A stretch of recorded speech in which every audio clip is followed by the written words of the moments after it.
नमस्कार दोस्तों। आज हम आपसे कुछ बातें करने वाले हैं पितृपक्ष के बारे में। आखिर ये पितृपक्ष है क्या, कब से शुरुआत हो रहा है, इसका महत्व क्या है, कैसी विधियां होती हैं, कैसे इसका पारण करना चाहिए, हर एक चीज़ बहुत डिटेल में आपको बताने वाले हैं। तो वीडियो को बहुत ज़्यादा बड़ी नहीं करेंगे, शुरुआत करते हैं। तो सबसे पहले तो हम यही जानते हैं कि आखिर ये पितृपक्ष है क्या।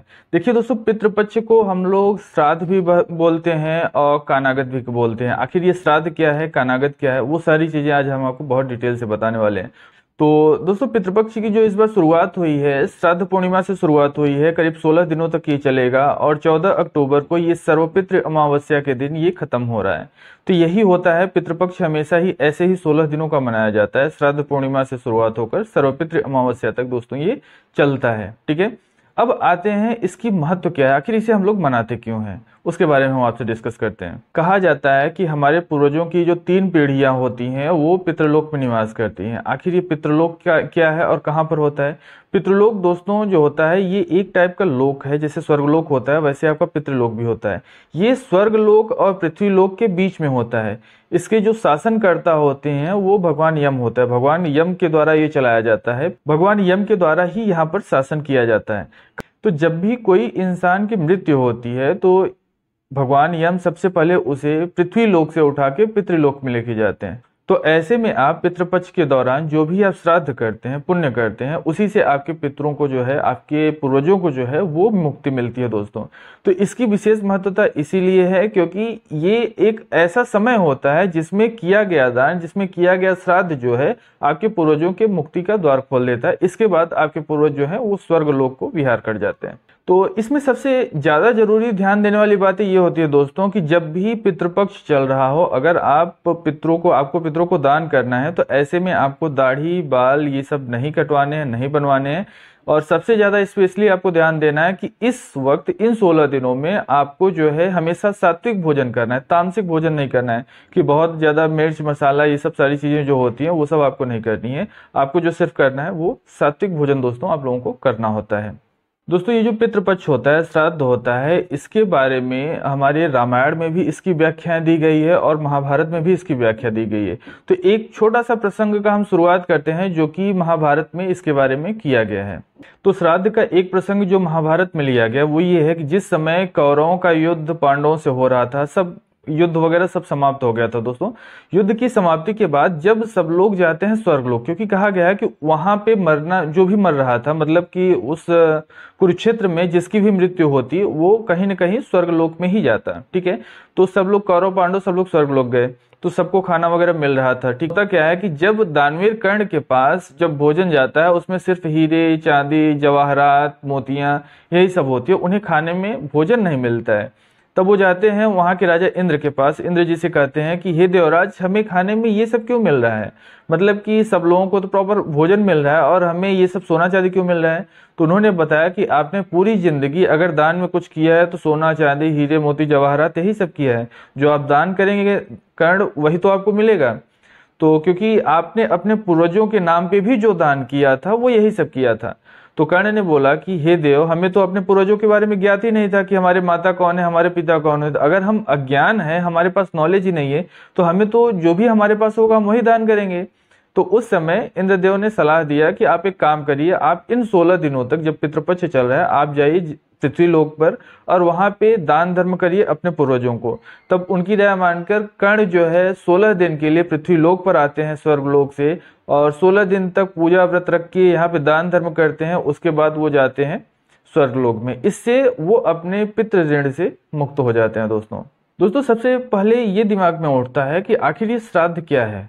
श्राद्ध कोई बहुत बड़ा ऐसा नहीं है कि उसमें कोई बहुत ज्यादा टेक्निकल चीजें हैं, आप चीजों को समझिए। श्राद्ध का मतलब सिर्फ इतना होता है, जब आप अपने श्रद्धा भाव से जो भी आप दान करते हैं, धर्म करते हैं, पिंड करते हैं, जो भी चीजें आप करते हैं ना इन 16 दिनों के दौरान, उसी को हम लोग श्राद्ध बोलते हैं। अपने पूर्वजों के लिए जो भी आप दान धर्म करते हैं, ठीक है, जो भी चीजें हैं आप दान करते हैं वही हमारा श्राद्ध होता है। लेकिन एक पूजा के विधि विधान के अनुसार आपको वो चीजें करनी होती हैं, यही होता है श्राद्ध दोस्तों। तो कहा गया है कि जब भी भगवान सूर्य कन्या राशि में प्रवेश करते हैं तो उसी समय जो हमारे पूर्वज होते हैं पितृलोक से उतर कर इस धरती लोक पर आते हैं अपने जनों के साथ रहने के लिए, ठीक है। और इसके दौरान जो भी चीजें आप उन्हें अर्पण करते हैं, जो भी आप उन्हें सम्मान देते हैं, वो उसे ग्रहण करते हैं और उसी से उनका जो है वो स्वर्ग लोक को विहार करते हैं, अपने पितृ लोक से वो मुक्ति पाते हैं। दोस्तों कहा तो ये भी गया है कि प्रत्येक मास में अमावस्या के दिन आप अपने पितरों को दान कर सकते हैं, लेकिन जो पितृपक्ष में दान किया जाता है, जो पितृपक्ष में श्राद्ध किया जाता है, इस श्राद्ध की बहुत विशेष महत्वता होती है, क्योंकि जो पितरों का जो उद्धार होता है वो इसी से होता है। वैसे जो भी आप दान करते हैं वो उन्हें पुण्य फल मिलता है, वो चीजें उन्हें मिलती हैं जो भी आप अमावस्या को करते हैं, लेकिन जो इसमें मिलता है इससे उनका उद्धार होता है, इससे उनको पितृलोक से स्वर्गलोक की प्राप्ति होती है। दोस्तों ये पितृपक्ष में पूर्वजों का श्राद्ध किया कैसे जाता है? पहली चीज तो इसमें ध्यान देने वाली बात यह है कि जिस दिन जिस तिथि को आपके पूर्वज ने देह को छोड़ा हुआ है, स्वर्गवास जिस दिन उनका हुआ है, ठीक है,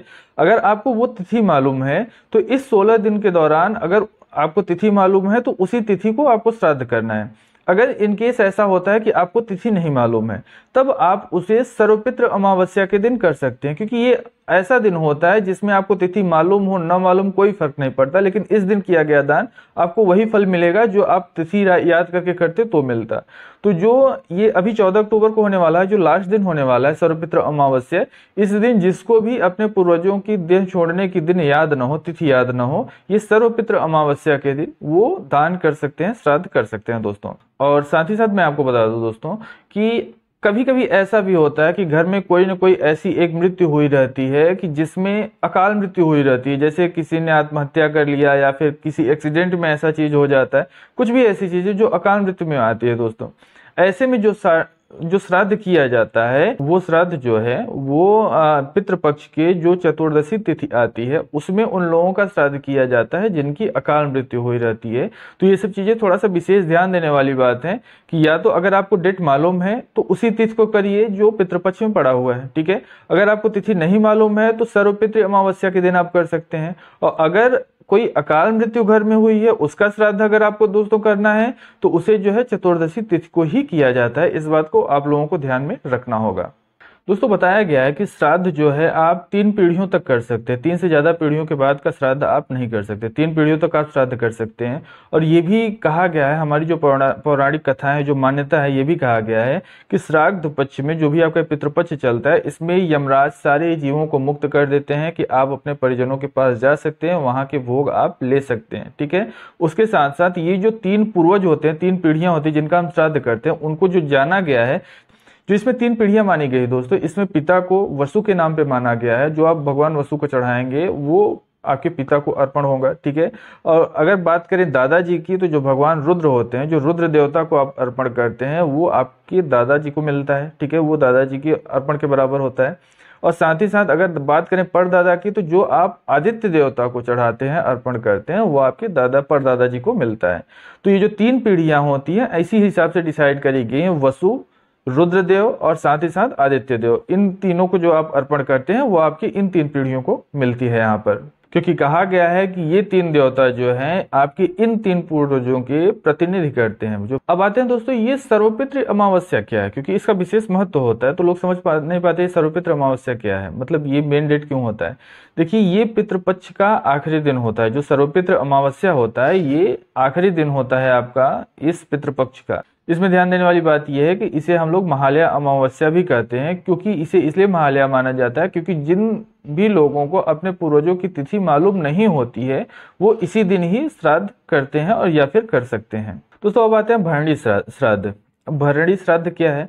भरणी श्राद्ध पितृपक्ष के दौरान एक महत्वपूर्ण दिन होता है, क्योंकि कहा गया है दोस्तों जब कभी भी किसी का देहांत हो जाता है, अगर वो पूरे जीवन काल में कोई भी तीर्थ यात्रा नहीं किए रहते, कोई भी ऐसा तीर्थ स्थल पे नहीं गए रहते हैं, तो उनका श्राद्ध जो है वो भरणी श्राद्ध को किया जाता है। क्यों किया जाता है? क्योंकि भरणी श्राद्ध के दिन जो किया गया श्राद्ध होता है, दान होता है, वो विशेष फल मिलता है। विशेष फल कैसे मिलता है? क्योंकि इस दिन किया गया जो दान होता है, मातृ गया, पितृ गया, पुष्कर तीर्थ, बद्रीनाथ, केदारनाथ पर किए गए श्राद्ध के फल के बराबर आज का फल माना जाता है। कहने का मतलब आज के दिन, भरणी श्राद्ध के दिन जो भी श्राद्ध किया जाता है, इन तीर्थों पर, तीर्थ स्थलों पर किए गए श्राद्ध के पुण्य फल के बराबर पुण्य फल मिलता है।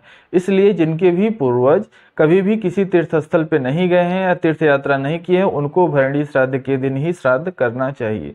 ये आपको विशेष ध्यान रखना है, क्योंकि इस पे पुण्य फल बहुत ज्यादा मिलता है।